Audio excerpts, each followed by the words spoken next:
The autumn wind whispered softly across the marble gravestones, carrying with it the scent of wilted roses and memories too heavy to bear. Margaret Collins stood before the grave of her only son, Ethan, her heart an empty vessel carved hollow by grief.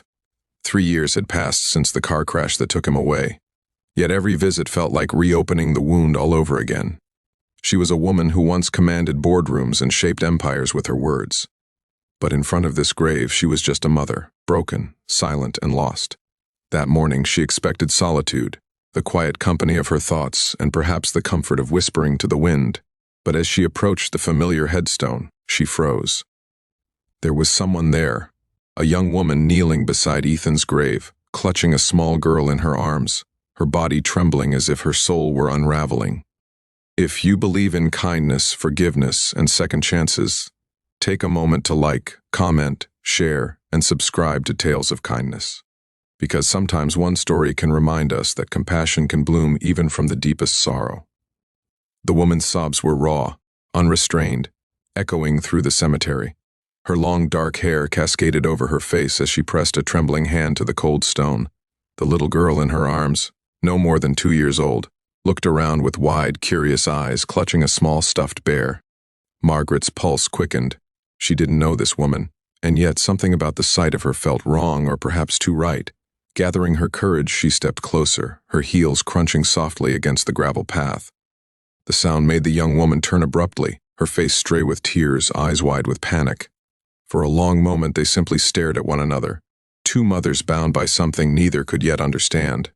Margaret's eyes fell upon the flowers laid carefully at the base of the grave. Fresh lies, her son's favorite. She hadn't brought any today. Whoever this woman was, she had beaten her to it. Confusion rippled through her chest, mingled with a faint sting of jealousy. "Who are you?" she wanted to ask, but the words never escaped her lips. The little girl in the woman's arms reached out a tiny hand brushing against the gravestone, babbling softly in Spanish. The woman whispered something in return, something that made her voice tremble like a candle in the wind. Margaret felt her throat tighten. The young woman, whose name she would later learn was Isabella Torres, began to speak haltingly through her tears. She said she didn't mean to intrude, that she had come to thank the men buried here.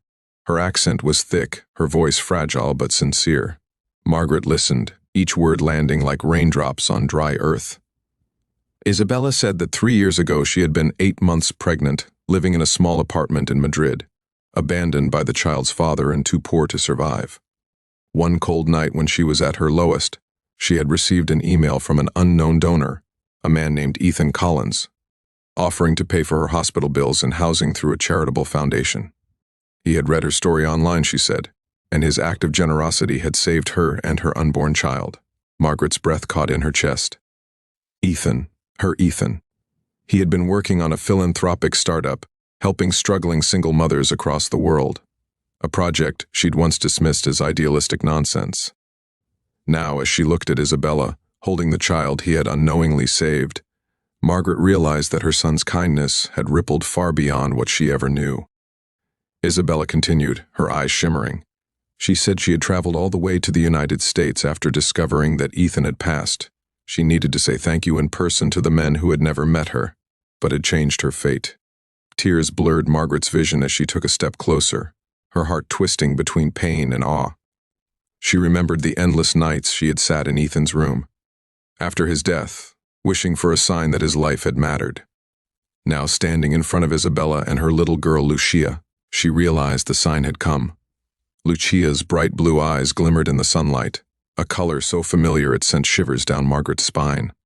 They were the same eyes her son once had. For a fleeting second, she felt as if Ethan was staring back at her through that innocent child.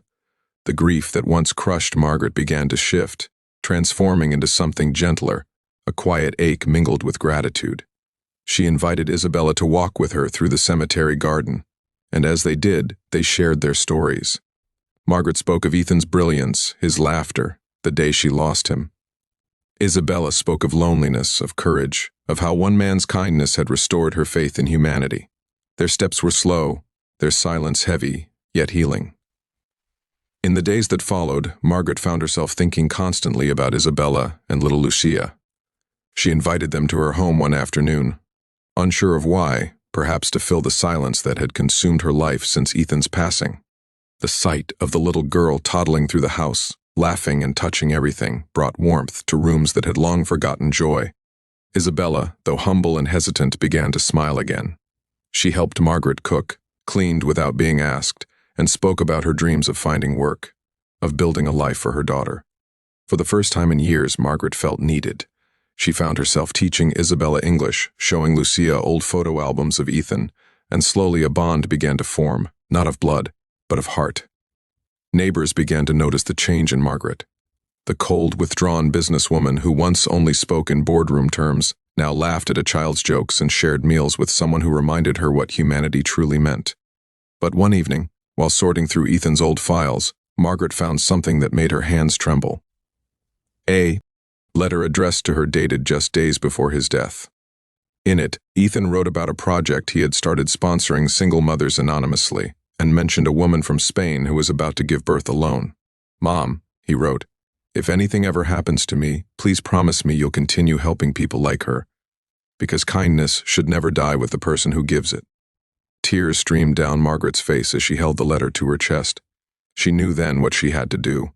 She reached out to her legal team, setting up a foundation in Ethan's name to support struggling mothers across the world. She made Isabella its first employee, not out of charity, but out of belief in her strength, her resilience, and in the way fate had intertwined their lives. Together, they worked tirelessly to grow the foundation. With little Lucia always running around the office, her laughter echoing like a song of hope. Years later, on the anniversary of Ethan's passing, Margaret returned to the cemetery once again. This time she wasn't alone. Isabella stood beside her, holding Lucia's hand. They placed white lies on the grave just as Ethan had once loved. The child looked up at Margaret and said softly, "Grandma, is this where Daddy Ethan sleeps?" The words pierced her heart, but they also filled it with light. She smiled through her tears and whispered, "Yes, sweetheart, and he's watching over all of us." If this story touched your heart, please like, share, and subscribe to Kindness Corner. Your support helps spread stories of love, loss, and the power of second chances. Before the story ends, tell us in the comments, do you believe fate brings people together for a reason? Margaret stood beneath the golden leaves, the wind brushing gently through her silver hair. As Lucia's laughter danced through the air, she realized that though grief had once broken her, love had quietly rebuilt her, in the presence of a woman her son once helped and a child who carried. His light, she found peace. And as the sun dipped low behind the trees, it painted the world in soft amber hues, a silent reminder that even in death, kindness lives on.